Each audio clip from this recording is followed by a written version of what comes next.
Is it crazy to think that Boston College actually has a chance with four-star Catholic Memorial offensive lineman Guerby Lambert? Well, if it's crazy, then put me in the loony bin because that's what I'm thinking. You are Locked On Boston College, your daily podcast on the Boston College Eagles, part of the Locked On Podcast Network, your team every day.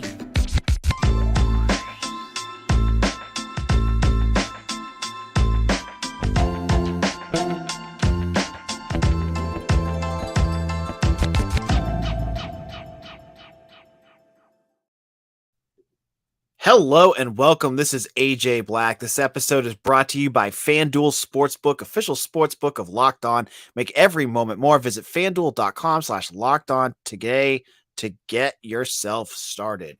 So, quiet weekend at BC. There's a couple visitors. We'll get into that in our final segment. But it was, I think last week kind of wrapped up what the official visit schedule looked like for Jeff Hafley in the month of June.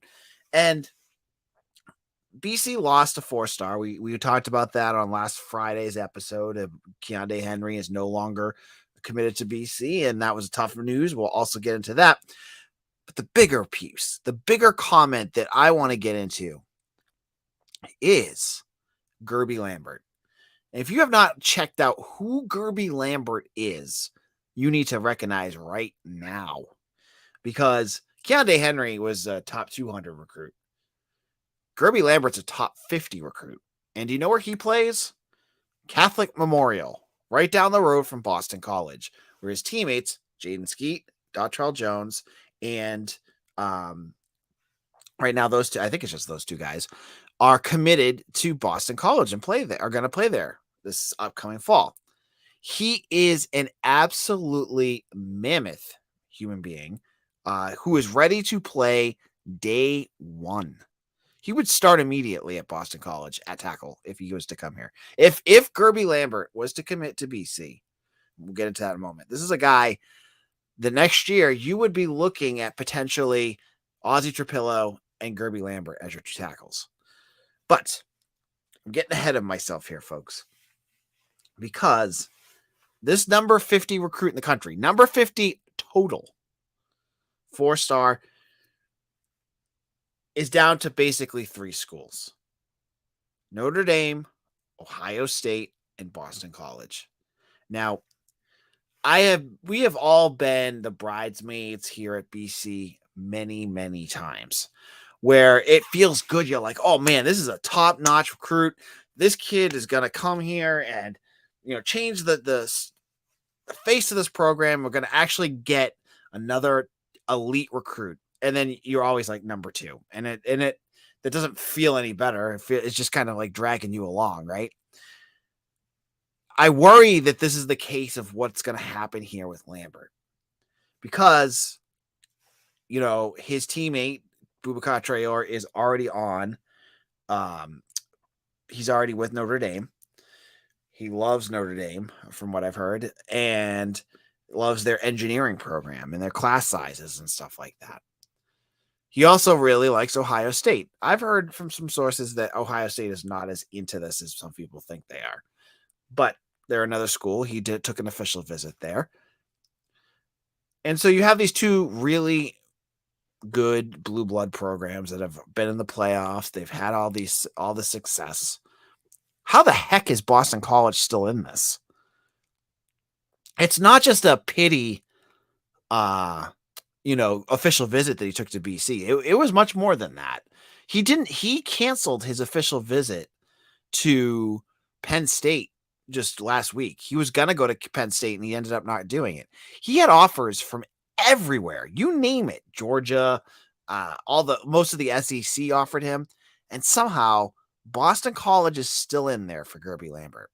And I want to read to you the quote from Steve Wiltfong. There's actually two of them. One's going to describe the relationship and why BC is still in this, and what his thoughts are of what could happen with Guerby Lambert's recruitment, because it's a big deal. So he said on his podcast, if you got to check it out, it's the College Football Recruiting Show. It's part of 247's YouTube channel. You can check that out. He said, I think they Notre Dame have some serious competition here. Boston College with the opportunity to stay close to home. They have the engineering program. Coach Hafley and company have done a really good job to build a rapport with Guerby. So interesting, like serious competition. That gets things going. And then on top of that, I've heard people joking about like the engineering program and how that's going to change anything. But the fact that you could potentially bring in the second highest rated recruit in BC history, guys, this is with 247, right? If you use their composite scale, Brian Toll would be number one. And then number two would be Guerby Lambert. That's how big this recruitment is. And the fact that they're still in it is impressive. Now, have I got myself wrapped up into thinking, oh yeah, this is a guy that's definitely going to come here. I'm going to get myself really pumped up and talk up our fans. I'm not there yet. I'm still jaded. I still think at the very end, this is going to end up going to Notre Dame.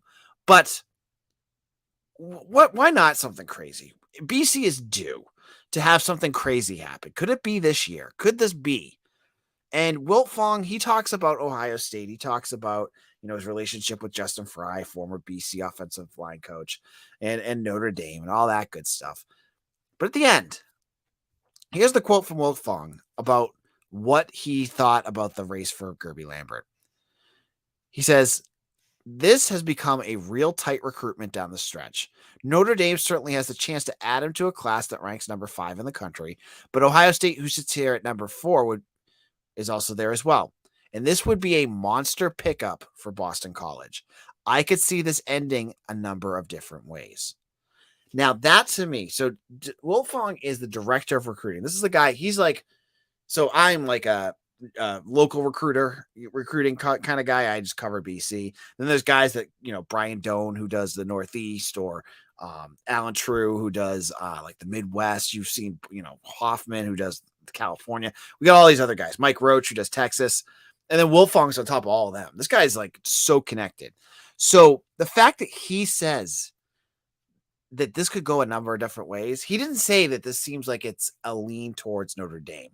He said it could go a bunch of different ways. So am I going to do it? Am I going to get myself really excited about a potential game-changing commit? I don't know.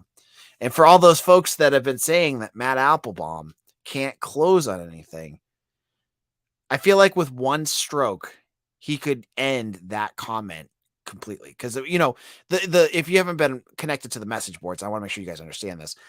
BC had a bunch of offensive linemen on campus for visits, and they have they landed one of them, Judah Pruitt.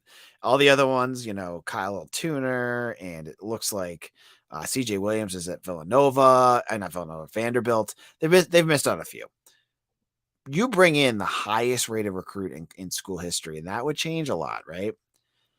So Matt Applebaum has a lot that he has to do here, but if he lands them, this would be massive. And also, I think it's worth noting as well that last week at camp, they brought in and offered Lambert's teammate, his line mate, Brandon Sullivan, who is not very highly recruited because he's a camp star, but I've heard from local guys that this kid is a real deal. Wonder if that'll I don't know his relationship with Lambert, but could be something worth watching. So this is my thoughts.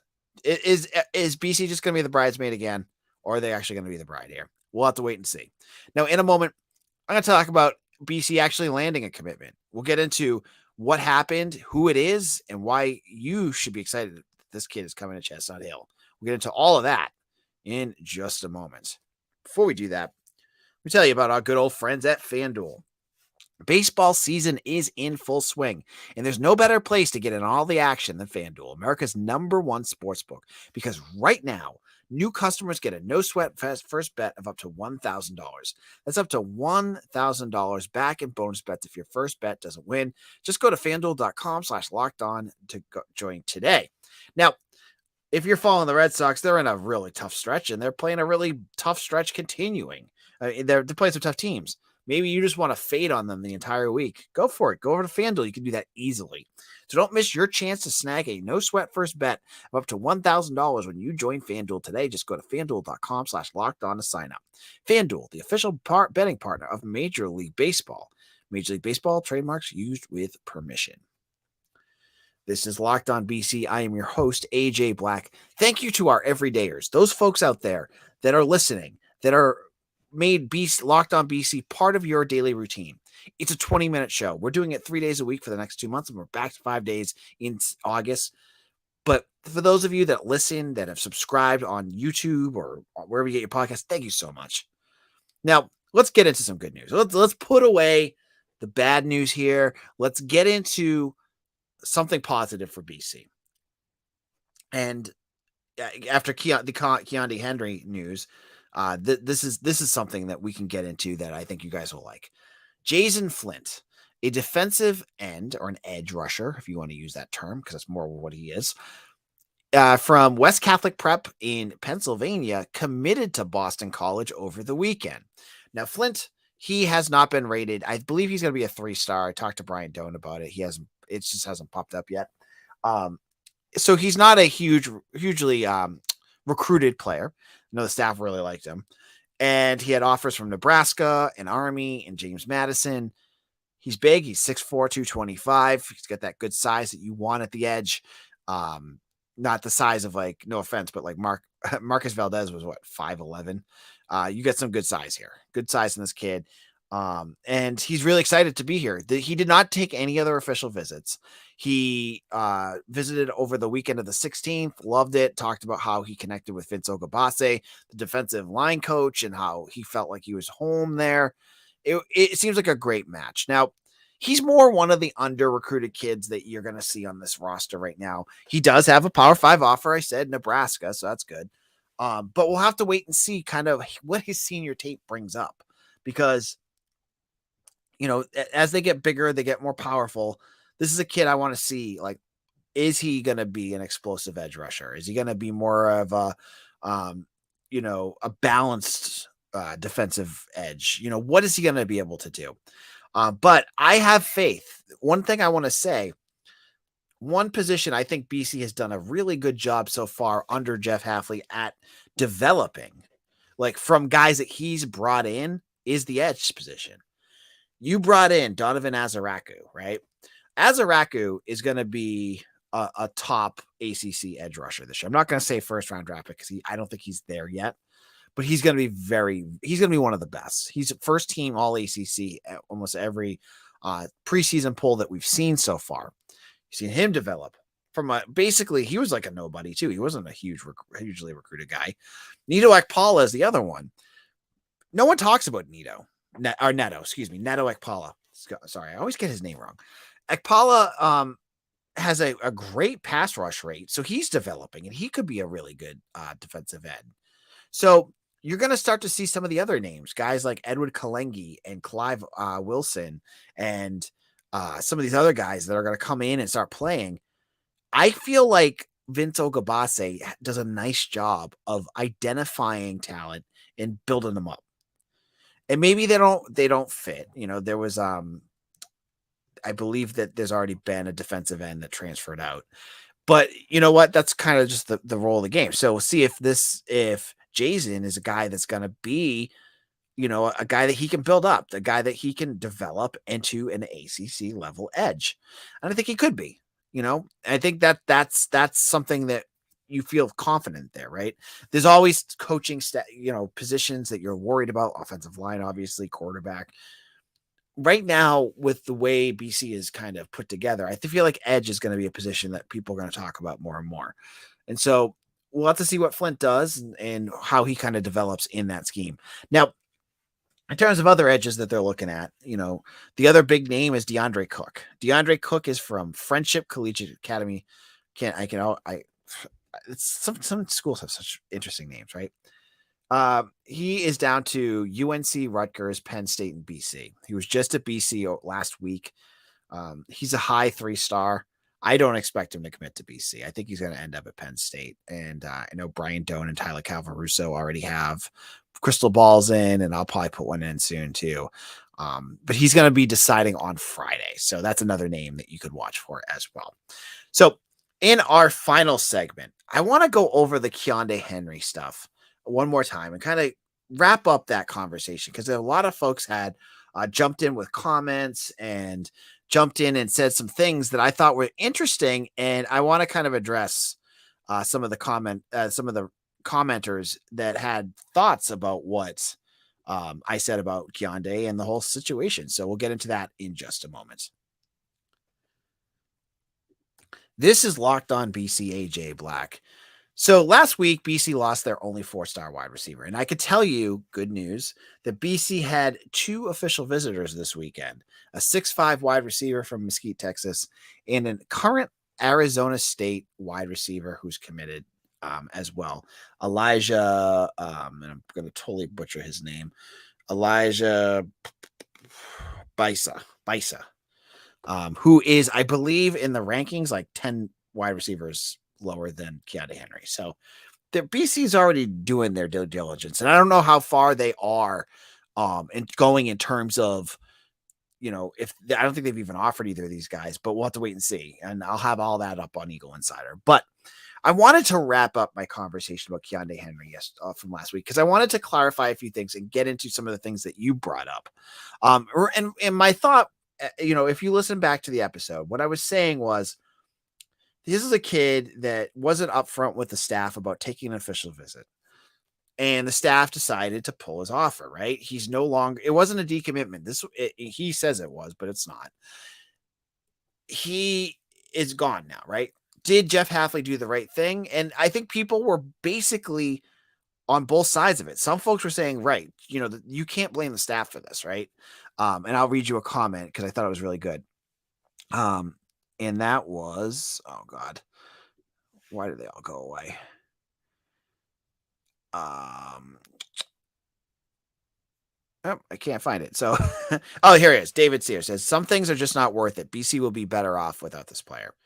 And then David M says, good luck to Purdue if he ends up committing them. This could be a pattern with this kid. I think BC needs to make it clear what a commitment should mean. It is not the same thing as when a kid enters the transfer portal if he's not getting a lot of playing time. So there were folks that agree with me, right?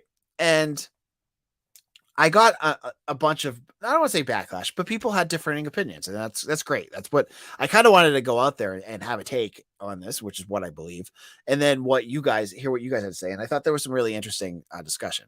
Robert Oliver said, I respect setting a culture and I understand trust, but we're talking about a 17-year-old kid, not even a legal adult yet. He locks in a commitment to the school he loves at BC because he obviously wants to be there. Then he's told he gets free trips around the country. I think all of us would be scared to ask the question to an adult with your future in his hands, let alone a parent. He wants to go to Indiana for free. Maybe he thinks this is a different school, or maybe he thinks this is a free trip. I don't know the motives, but he says he loses trust to a program that has nothing for him yet. It just is laughable. Every transfer we get from the portal can look in the same light. They make a commitment and then they leave early. Could be troubling in a locker room, right? Only exception being a 5th year, as they gave everything to the school. Probably some rambling, but I think it's bad look for adult coaches to ruin kids like this over something that is obviously a teachable moment. So I don't disagree with you, but I think with the piece is that he was asked point blank if he went there, and he said no to the staff's face. So it's not just like a little indiscretion, but I get it, right? Like, you don't want to slam an 18-year or 17-year-old for a decision that they make. And that's a fair point. And I wanted to bring that up because I do think that's a valid discussion, right? But the other piece I want to say too is this, it stinks that he got his offer pulled, but is Keonde Henry really going to have a hard time finding another school? I mean, he went to BC once. I'm sure he liked it. He wasn't absolutely in love with it. I'm sure he's going to find a billion different programs that he's going to be happy with. So it's not like this kid is all of a sudden getting kicked to the curb. He's a talented kid. He's going to find something, right? He's going to find, the next school that's going to be fine with doing what he did, right? There's nothing, as long as he's happy, that's all that in the end of the day that matters. So that was the other one. And then there was one more comment in the same light. Daddying all day says, I'm struggling to call this a character issue. He's going into a senior year of high school, still a kid. Maybe it wasn't his call to take the visit to Purdue. Sure, it was deceptive. This is something he can learn and mature from. How many of us had hid stuff from our parents when we were in high school? Do you still do it now? This would have led us to being a rocker room cancer. Stinks we lost a highly rated crate, but let's not throw the kid under the bus. Yeah, the last thing I want to do is throw the kid under the bus. I'm just saying I understand both sides of this story, and I was trying to make sure that that was clear, but maybe it wasn't. So thank you all so much. We're going to wrap up today's episode. We'll be back on Wednesday for another episode. If there's recruiting news, it's going to start getting quiet though. Official visits are over. We're going to get into a dead period, but I think there may be still some news going on. You might get a commitment here or there. And we'll wait and see what happens. And if you want all that recruiting news, I've got the good stuffs. Eagle Insider right now, a year subscription for 50% off. I'm telling you, folks that are subscribers are in our chat right now. I know a few of them have already said that, right? I have all the scoops. They knew about the 2 visitors. They're going to know about all the details up on my site. You're paying right now. You can get in for an entire year for like $53. That's it. For an entire year, 12 months. That's a whole recruiting period, all the transfer portal news. Who knows what happens with the year, with the football season. If things go south, I'll be there to talk about what happens then. And you can get in right now, $53 for the entire year. That's half off. Go to Eagle Insider, sign up right now. I am the Eagle Insider. I have connections all over the place in terms of the staff, players, recruits, coaches, you name it. I hope you join us if you want to know everything about your Boston College Eagles. And if you want to talk about your Eagles, you may best subscribe to our Locked On YouTube channel. That's absolutely free. Hit that up. Hit us up wherever you get your podcasts. Give us a 5-star review. Thank you all so much. Hope you all had a great weekend. Stay cool. It's like 85 degrees up here in Boston, but it's like the humidity of a swamp right now, and I'm not digging it. So thank you all. Take care. Follow me on Twitter at AJBlack247, and we'll see you again soon. Take care, everyone.